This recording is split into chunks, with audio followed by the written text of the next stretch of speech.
ಬನ್ನಿ ಮಸಾಲೆ ಪುಡಿ ತಗೊಳ್ಳಿ. ನಮ್ಮಕ್ಕ ಬಡ್ಕೋತಾ ಇದೆ. ನೀನೇ ನೀನೇ ನನಗೆಲ್ಲ ನೀನೇ, ನನ್ನ ಎದೆಯ ತುಂಬ ನಿನ್ನ ಕನಸು ತಾನೇ. ಎಣ್ಣೆ ಹಾಕ್ತಾ ಇದ್ದೀನಿ, ಜಾಸ್ತಿ ಮಾಡ್ತಾ ಇದ್ದೀನಿ. ಅದಕ್ಕೆ ಎಣ್ಣೆ ಸ್ವಲ್ಪ 50 ಗ್ರಾಮ್ ತೊಗೊಂಡಿದ್ದೀನಿ.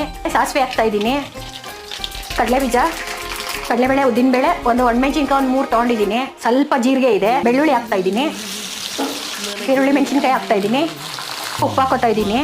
ಈರುಳ್ಳಿ ಬೇಯಕ್ಕೆ ಕರ್ಬೇವಿನ ಸೊಪ್ಪು ಹಾಕಿದ್ದೀನಿ. ಈಗ ಟೊಮೆಟೊ ಹಾಕ್ತಾ ಇದ್ದೀನಿ. ಗೊಜ್ಜಿಗೆ ಬೇಕಿದ್ರೆ ಸೇರಿಸ್ಕೋಬೋದು. ಉಪ್ಪು ಯಾವಾಗಲೂ ನೋಡಿ ಸೇರಿಸ್ಕೋಬೇಕು. ಇನ್ನೊಂದು 5 ನಿಮಿಷ ಆಫ್ ಮಾಡ್ತೀವಿ ಅನ್ನುವಾಗ ಅರಿಶಿನ ಸೇರಿಸ್ಕೋಬೇಕು. ಅರಿಶಿನ ಸೇರಿಸ್ತಾ ಇದ್ದೀನಿ, ಕೊತ್ತಂಬರಿ ಸೊಪ್ಪು ಹಾಕ್ತಾ ಇದ್ದೀನಿ. ಅನ್ನ ಚಿತ್ರಾನ್ನ ಮಾಡುವಾಗ 1 ಸ್ಪೂನು ಅರ್ಧ ಸ್ಪೂನ್ ಎಣ್ಣೆ ಸೇರಿಸ್ಬಿಟ್ರೆ ಸಾಕು, ಚೆನ್ನಾಗಿ ಬರುತ್ತೆ.